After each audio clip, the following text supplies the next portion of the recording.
حي على الفلاح.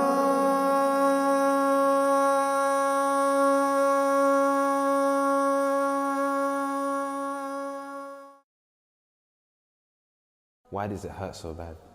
You know, when someone is gone through a boyfriend, a girlfriend, obviously like I said, which is haram, but then once it's finished, why does it hurt so bad?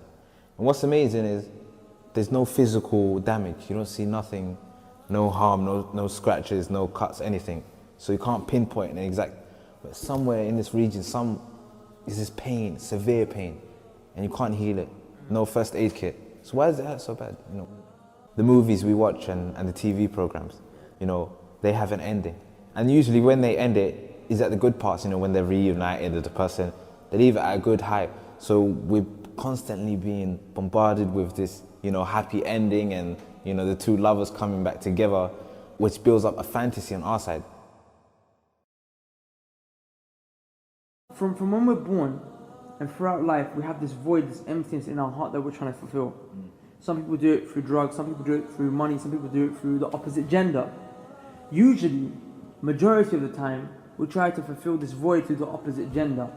And we think that once we're going to find this perfect girl, perfect guy, this person is going to make us happy. This person is going to complete us. But when you actually fall into this relationship, you find that the person wasn't able to fulfill the needs that you required of them. The person began to let you down.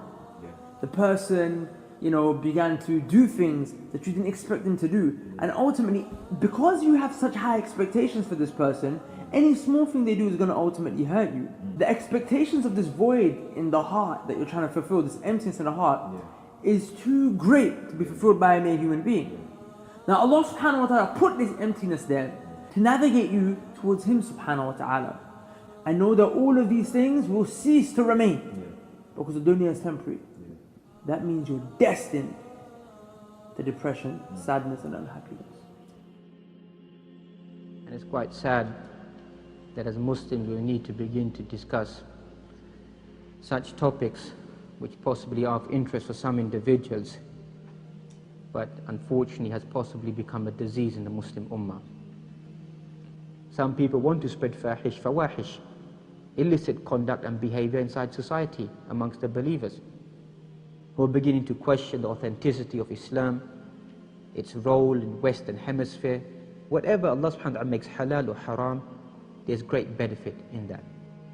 For example, if a person travels for education, walking upon their legs, taking any form of transport, that's perfectly acceptable. Now another individual makes the same journey but goes to a location whereby the person may indulge in haram, in sin or vice. That individual's journey now becomes haram. So Islam will clamp down right on the beginning of the journey that this person is not allowed to take that journey. Man has a covetous love for women. So Islam channels this feeling to a matrimonial relationship, is what the Quran begins to highlight. Seeing the nature of the human being, thus it begins to channel the human being in that correct form of expressing oneself.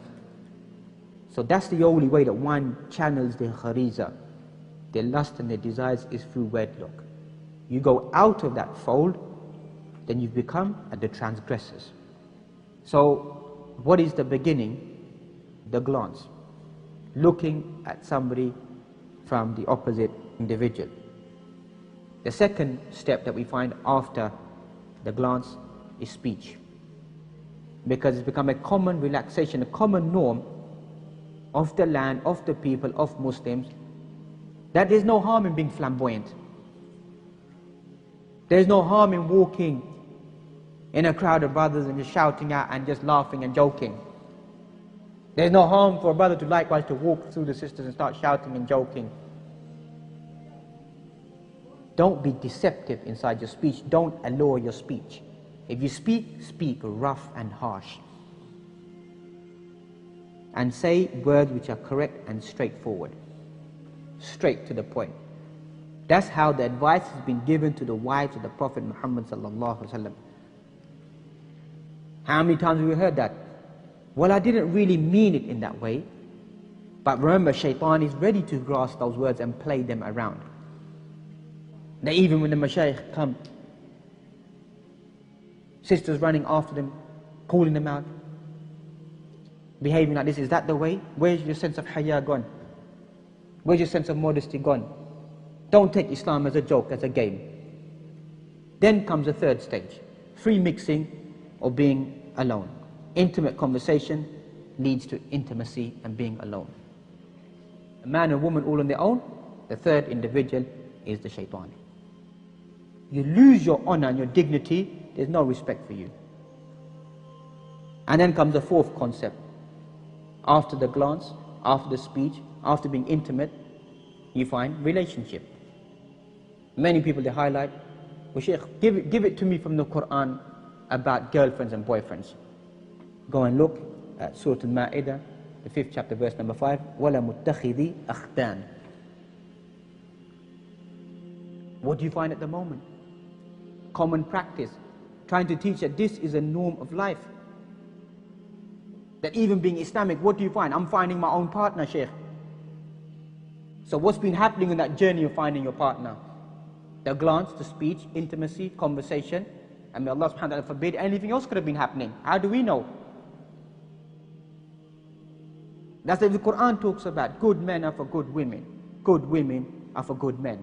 Bad men are for bad women. The way you conduct yourself in your life is the way you'll meet your partner.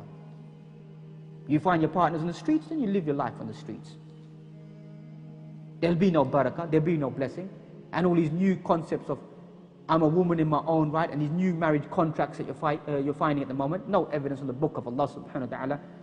We admit there's mistakes in our society. We admit there's oppression. We admit there's wrong things that fathers are doing, brothers are doing, uncles are doing, imams are doing.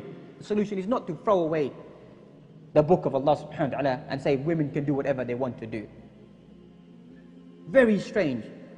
Ya Shaykh, what's wrong with having sisters and brothers in the same dawrah shari'iyah and studying together? This type of studying will create competition and create achievements between ourselves. How can you be studying tafsir and hadith and sitting side by women who are strange to you? Doesn't make sense to me. Ask any individual who studied from a classical source. You never hear of such things. But what type of preachers do we find at the moment? Boy, live on stage, laughing, joking, clapping, shouting, screaming. And those same individuals come out of great big institutes of learning. I wonder what their mashayikh would say about them. Is this what you learned from us? Even the non-Muslims have concluded that the free mixing of individuals creates corruption. Boys will excel in all boys' school, girls will excel in all girls' schools. The results are clear, visible. These circles and these agendas that you find of people sitting there, laughing, joking. That's what we do. We marvel at the book of Allah subhanahu wa ta'ala. We marvel at it. We marvel at a hadith. You don't weep, you don't cry, you just laugh about it. وَأَنْتُمْ سَامِدُونَ. Enjoyment, clapping, whistling, entertaining yourselves. That's the state of the Muslim Ummah. We're just a bunch of entertainers. Full stop. And then unfortunately comes the final stage. The stage of which by the limbs will testify to that quest, to that desire of committing a zina. May Allah subhanahu wa ta'ala protect all of us. And as you find in the hadith, look at the words of the Prophet Muhammad sallallahu alaihi wasallam. Zina of the eyes is the glance. The zina of the tongue is the speech. The zina of the hands is the touching. The zina of the legs is the walking.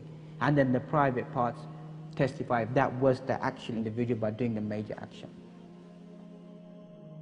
Look at the prophecy, look at the statements, the type of words that the Prophet Muhammad used to highlight to us. And this is, as Ibn Qayyim al-Jawziyah highlights, the famous student of Shaykh Islam Ibn Taymiyyah, may Allah subhanahu wa ta'ala's mercy be upon both of them, that this is a sin that destroys you both in this dunya and in the akhirah. In the pattern of major sins you find, teaching the Muslim Ummah, don't come to any form of fawahish, what is apparent or what is hidden. And then comes the most clearest ayah that you find, وَلَا تَقْرَبُوا الزِّنَا إِنَّهُ كَانَ فَاحِشَةً وَسَاءَ سَبِيلًا. don't even go near zina. And so that begins, as we mentioned, by the glance, the speech, conversations, intimacy, relationship, and then you find this final evil action that you find that the person should stay away from at all any expense. And thus you find that this leads to what? Amongst the signs of their judgment, that sexual misconduct will become, promiscuity will become common, lewdness will become common in society. STD, aborted children, broken down families, destruction of one's family, lineage.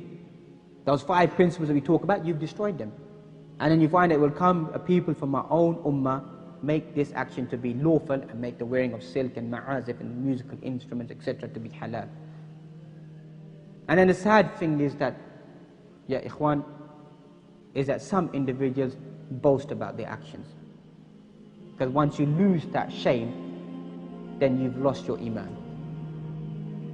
And thus we should begin to understand about our children, about our environment, how to preserve our society, how to preserve the people around us, and to teach them the concept of chastity, of lowering the gaze, lowering the speech, to stay away of anything that could lead to vice and sin. Barakallahu feekum. وأقول قولي هذا واستغفر لي ولكم ولجميع المسلمين فاستغفروه إنه هو الغفور الرحيم. سبحانك اللهم وبحمدك أشهد أن لا إله إلا أنت أستغفرك وأتوب إليك. بارك الله فيكم.